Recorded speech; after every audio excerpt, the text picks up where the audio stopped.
Manipur की मियाम दा ये हजर से ऐंगों दा FIR पानी वो पांच जनो मरम दे ऐकोई निगा सी संजली से हिमालय बाग मणिपुर की दम तने मणिपुर मियाम की दम तने अदो न मणिपुर मियाम की दम सी ले बा ऐंगों दा FIR पाले है ना ऐ न कसु की दम नते सीना ऐ कथु ऐ पुलिस जो मांग दम नते ऐ की पुलिस न मांग की वो रेगल लेबाग मियाम नुआई गदो वरदी मांग की सुन कसु काय दे सी की FIR से ओरी मु से सनो हाइदना मणिपुर मियाम दा ऐ पुंग खिदंग थोगचरी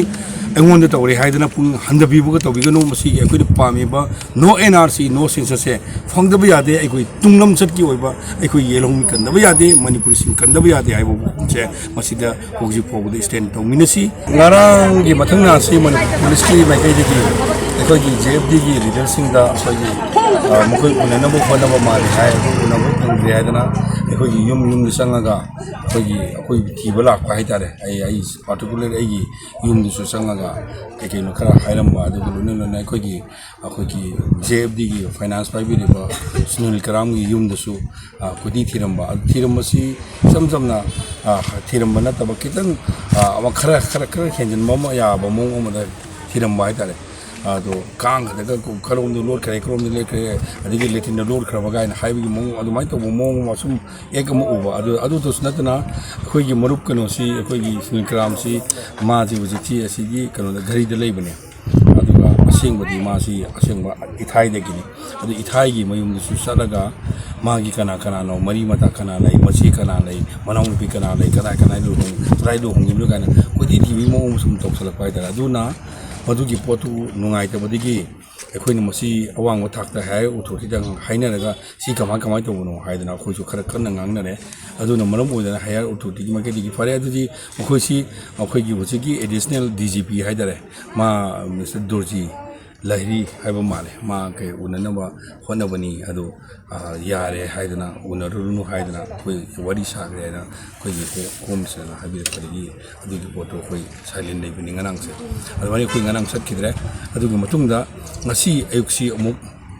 yumda अखोई सी म पिरमनी नगांग से अखोई प्रेस मीट अखोइना हाइजरमसी करिगुम्बा मणिपुर पुलिस की कांगबोना करिगुम्बा खंगबिनिंगबा लेइबा तारगदी अखोई any time we are welcome ओय अदुबु होजु पब्लिक की ओइबा इशूदा मांग थाला सत ओइबनिना खंगबिनिंगबा मतमदा कितंग याम ऑफिशियल ओइबा मैनर मदा सी म थाबिरका अखोई तोबिरगदी याम वेलकम तोबनी हाइजबदो मदुगी हाइरम्बा अदुगी मतुंगिना अखोइना उननिंगबा खरसु मखोइना लेइबा माले अदुना मरोमदे ngasi सी म थारकनी हाइदरे थारे बसीसी कोई JFD की कन्वेनर ओजिरिबा आई सागी द थारकनी आई मरुप कनो दु थारकरे अदु सी दु थारकपुदुदा कोई हाना ममांगदा ममांगी उनबो मतम ग्लोबल रो मणिपुर की होम दि बमाई थारक मतम कोई हमदु उननिंगी तांग सुबदु सिदे लापि कोलोन हाइबा अदु हंदक की ngasi की थारकपुसिना कोई FIR am चलकबा हाइदारे FIR सिदा खरा कोई की मरु ओइना कोई की एक खरा पले अदु की एक की मतुंगिना तौरप मतुंदा कोसी कितंग वारो हाइदारे अदुना मरमदना मणिपुर की लेबिरिबा माइकै की मयाम सिंगसिना अखोई कैंपेन कमिटी की अखोई लेगिरि कमिटी की फाबा यारो हैदना इहो मचाउ होंग नबु हुजि इहो तौरुरोने अदुबु यामना कनो ओइना टेलीफोनिक ओइना अखोइना हाइरे अखोइना लाक्सबदु अखोइ थाजगिबसु लाना लौबिरनो अदु समाय तौदना हमदंग वरी सनेनुगी तंजा अमा खक्तंग अखोइगी लौजगे तौबनी हाइदना हाइबदिगी अखोइ उनजब लाक्सबनी अखोइना उनजरिसि अखोइना सु याम तोइना हाइजबा campaign for just and fair delimitation दे अपुन बगी ओइबा कनो अमा लेबनिना एनी डिसीजन लौबो मतंदा लीडर मयाम की कलेक्टिव ओइबा डिसीजन लौबो चुमी हाइबदिगी अखोइ ngasi खुदक पाउ पिनरबो मतंदा अखोइगी खुराई माइके की मैक्सिमल की ओइबा लीडर सिंह उरिफो ओपन बलु की लीडर सिंह अदुगा अखोइगी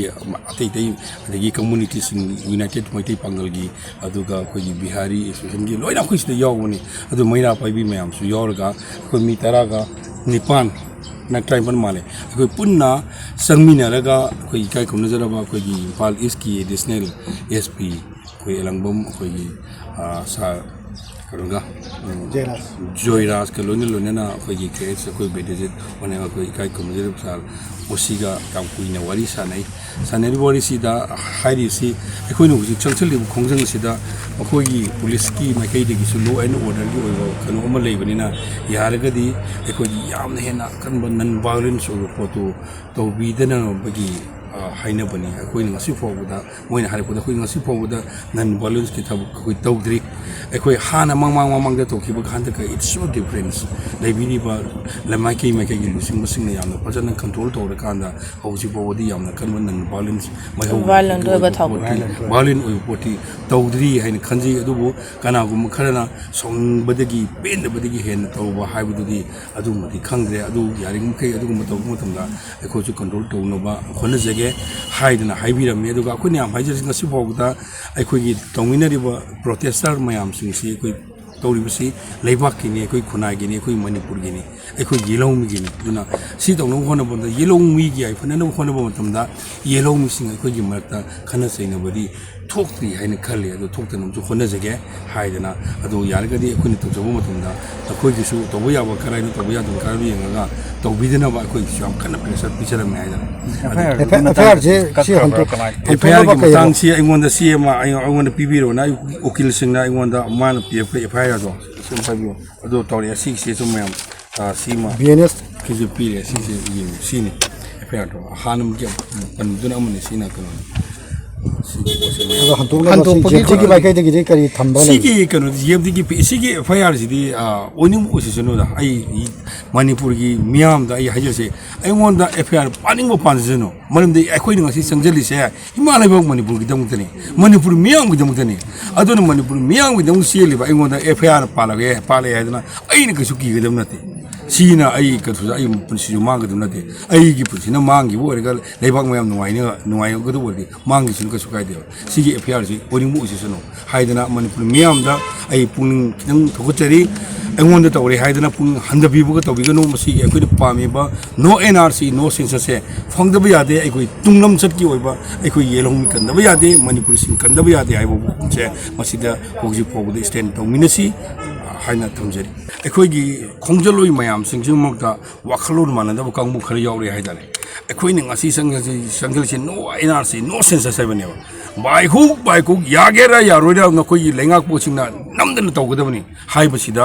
अखोइना ngarang अखोइगी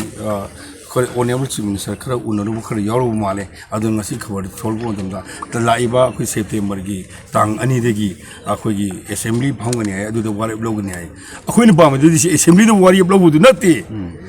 वारेब दु लोगु नते सिदे ऑलरेडी तौरबोने तांग 10 तरिगी तौरबोनेबा वारेब लोगु नतेबा वारेब लोगु असेंबली फमदु नते कैबिनेट फमगा मोय ngarang चलिदो अदुदा वारेब तो हाना 2022 तौगिबा 2024 तौगिबा अदुगो खुद खुद मोयना नीड ऑफ अवार खुद दरकार तारेगादी असेंबली ताक फमगा अदु पुरगा अइबो पुरगा चटबा यादबरा हाना तौगिदो रि फम तौरे हाइबगो लोइना तारिक अनिबो संदोरगो आथे कगिनो सीनेबा अदु कनो खरदा तांग अनिदा